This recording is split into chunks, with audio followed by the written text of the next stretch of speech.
அஸ்ஸலாமு அலைக்கும் வரஹ்மத்துல்லாஹி வபரகாத்துஹு. இன்று 22ஆம் திகதி மே மாதம் வெள்ளிக்கிழமை. இவ்விடத்திலிருந்து ஒரு பதிவின் மூலமாக ஒரு விடயத்தை நான் உங்களுக்கு ஞாபகமூட்ட விரும்புகின்றேன். இவ்வுலகில் ஒவ்வொரு மனிதனும் அவனது தாயின் வயிற்றிலிருந்து இந்த உலகை வந்தடைந்த போது ஒரு குறிப்பிட்ட காலத்தை அவனுக்காக இந்த உலகத்தில் அல்லாஹ் வழங்குகின்றான். அந்த காலப்பகுதியில் அந்த மனிதன் ஒருவேளை பணக்காரனாகவோ அல்லது ஏழையாகவோ, படித்தவனாகவோ அல்லது படிக்காத பாமரனாகவோ, வசதி உள்ளவனாகவோ அல்லது வசதியற்றவனாகவோ, நோயாளியாகவோ அல்லது சுகதேகியாகவோ வாழ்ந்து அவனது வாழ்க்கையை கடந்து செல்கின்றான். ஆனால் ஒவ்வொரு மனிதனும் கட்டாயமாக நிச்சயமாக சந்திக்கக்கூடிய ஒரு விடயம் அவனது மரணம். அந்த மரணத்திலிருந்து அவன் எந்த வகையிலும் தப்பித்து செல்ல முடியாது. இவ்விடமானது மனிதர்கள் பிறந்து வாழ்ந்து மரணித்து அவர்களை நல்லடக்கம் செய்திருக்கும் ஒரு மன்னரை பிரதேசமாகும். எனவே இந்த இடத்திலிருந்து சில விடயங்களை உங்களின் மூலம் பகிர்ந்து இந்த உலக வாழ்க்கையின் ஒரு யதார்த்தத்தை கூறலாம் என நான் விரும்புகின்றேன். ரசூலுல்லாஹி ஸல்லல்லாஹு அலைஹி வஸல்லம் அவர்கள் கூறினார்கள், இன்பங்களை துடைத்தெறியும் மரணத்தை அதிகமாக நினைவு கூறுங்கள் என்று. நாம் இவ்வுலகில் வாழும்பொழுதோ மரணத்தை அதிகமாக நினைவு கூர்ந்தவராகவும், எந்த சந்தர்ப்பத்தில் நமக்கு மரணம் ஏற்படலாம் என்ற எண்ணத்திலும் வாழ்வது நமது பாவங்களை இவ்வுலகத்திலிருந்து குறைக்கக்கூடிய ஒரு வழிமுறையை அது ஏற்படுத்தும்.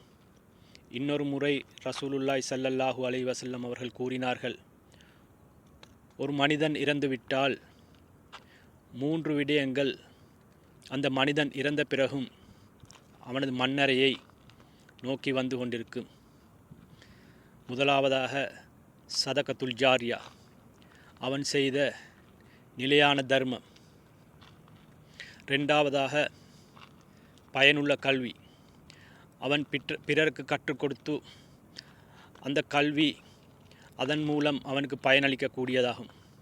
மூன்றாவதாக வலதுன் சாலிஹூன், சாலிஹான பிள்ளைகள், அவன் மரணத்திற்கு பிறகு அவனை நினைவு கூர்ந்து அவனுக்காக துஆ செய்யக்கூடிய சாலிஹான பிள்ளைகள். மற்றும் இன்னொரு முறை ரசூலுல்லாஹி ஸல்லல்லாஹு அலைஹி வஸல்லம் அவர்கள் கூறினார்கள், ஒரு மனிதன் இறந்துவிட்டால் இறந்தவரை 3 விடயங்கள் பின்தொடர்ந்து வருகின்றன. 2 திரும்பிவிடுகின்றது, அதில் 1 மாத்திரமே அவனுடன் தங்கிவிடுகின்றது. அந்த 3 விடயமாவது, முதலாவது அவனது குடும்பம், இரண்டாவது அவன் இந்த உலகில் சேகரித்து சம்பாதித்த செல்வம், மூன்றாவது விடயம் அவன் செய்த நன்மை தீமைகள். இதில் இவனது குடும்பமும் இவன் சேகரித்த செல்வமும் அந்த மண்ணறையில் வந்து அதனுடன் திரும்பி சென்று விடுகின்றது. ஆனால் இவன் செய்த நன்மை தீமைகள் மாத்திரமே அவனுடன் அந்த மண்ணறையில் தங்கிவிடுகின்றது. இந்த உலகில் என்றாவது ஒரு நாள் நாம் மரணித்து விடுவோம். மரணிப்பது மட்டுமில்லாமல் எல்லோரும் ஒரு நாள் நம்மை மறந்து விடுவார்கள். செல்வத்தை சேகரிப்பதற்காக நாம் ஓடலாம், சொத்துக்களை குவிப்பதற்காக ஓடலாம், உறவுகளுக்காக பிள்ளைகளுக்காக வாழலாம், அதற்காக நம்முடைய ஒட்டுமொத்த வாழ்க்கையையும் கழிக்கலாம். ஆனால் நாம் மரணித்துவிட்டால் குறித்த காலத்தில் நம்மை அவர்கள் மறந்து விடுவார்கள். உங்களுக்காக செல்வத்தை சேகரித்தீர்கள், அதை யாரோ பயன்படுத்துகின்றார்கள். உங்களுக்காக என்று ஒரு அழகிய வீட்டை கட்டினீர்கள், அதை நீங்கள் மரணித்த பிறகு யாரோ பயன்படுத்துகின்றார்கள். இதனால் தான் நபித்தோழர்கள் மன்னரையை பார்த்து சொல்வார்கள், இந்த உலகில் எதை நீங்கள் எடுத்து சென்றீர்கள் என்று.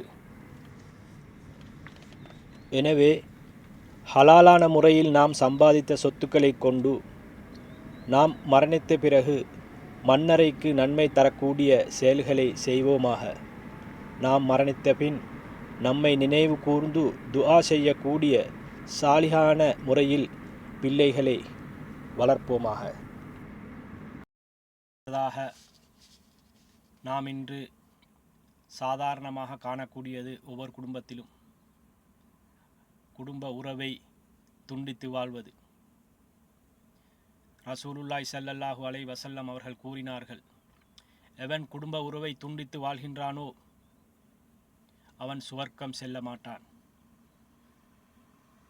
ஒருவர் நோன்பு வைத்து தொழுது இன்னும் பல நன்மையான காரியங்களை செய்து கொண்டிருப்பார். ஆனால் அவர் குடும்பத்துடன் ஒற்றுமை இல்லை. எனவே நாம் மறுபரிசீலனை செய்து நமது குடும்ப உறவுகளை புதுப்பித்துக் கொள்வது நமது மரணத்திற்கு பின்னுள்ள வாழ்க்கைக்கு அது பயனுள்ளதாக அமையும். இன்னொரு முறை ரசூலுல்லாஹி ஸல்லல்லாஹு அலைஹி வஸல்லம் அவர்கள் கூறினார்கள், ஒருவனுக்கு வாழ்வாதாரம், அவனது ரிஸ்க் விஸ்தீரணம் பரக்கத்து வேண்டுமா, அவனது வாழ்வு ஆயுட்காலம் நீடிக்க வேண்டுமா, அவன் குடும்ப உறவுகளை சேர்ந்து வாழட்டும்.